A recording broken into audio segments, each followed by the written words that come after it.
Ah, England, land of tea, rain, and a frankly outrageous number of wars. From knights on horseback to global conflicts with redcoats, England's history is basically one long battlefield. So buckle your chainmail. We're diving into the highlight reel of England's most iconic wars, with a few jokes to survive the carnage. We start in 1066 with the OG invasion. William the Conqueror sails over from Normandy, beats King Harold at the Battle of Hastings, and bam, he's King of England. Harold, by the way, died from an arrow to the eye. Not a great Yelp review for English military strategy. This war changed everything. Language, culture, castles. Without it, we might still be calling dogs hounds and eating boiled turnips. Next up, 1337 to 1453. Yes, that's more than 100 years. Math wasn't their strong suit. England and France fought over the French throne, and it was a long, messy breakup. This war gave us Joan of Arc, the longbow, and Henry V's once more unto the breach vibes. England won battles like Agincourt in 1415, but lost the war, and all their French territory, except for Calais, and even that said au revoir eventually. Now let's talk family drama. Game of Thrones level chaos. From 1455 to 1487, the House of York, White Rose, and House of Lancaster, Red Rose, clashed for the throne. It was basically who wants to be king, but with more decapitations. It ended when Henry Tudor, Lancaster-ish, defeated Richard III at the Battle of Bosworth Field in 1485.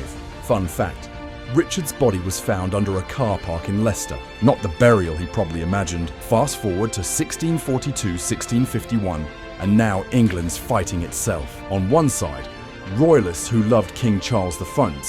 On the other, parliamentarians led by Oliver Cromwell, who did not. Spoiler, Charles loses his head literally in 1649. The monarchy is abolished for 11 years, aka England's awkward republican phase, until it's restored in 1660 with Charles II, who was a lot more chill. Jumping ahead, 1799 to 1815, England and France square off again, this time with Napoleon Bonaparte as France's drama king. Britain teams up with basically everyone else in Europe to stop him.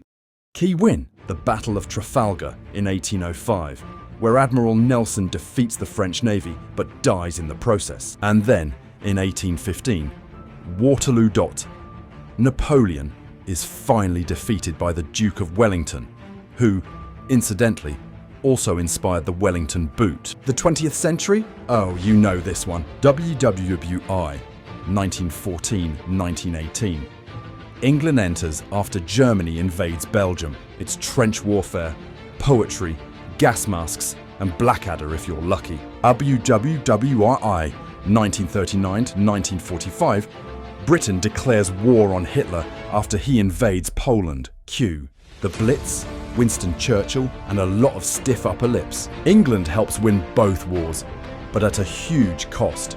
Economically, emotionally, and in human lives. So yeah, England has basically been fighting someone somewhere for most of its history. If there was a prize for most likely to declare war, England would be in the finals. From medieval duels to world wars, England's story is written in battles and banners. Let me know in the comments, which war surprised you most? And don't forget to like, subscribe, and ring that bell, because peace may be rare, but cool history facts, we've got those in abundance.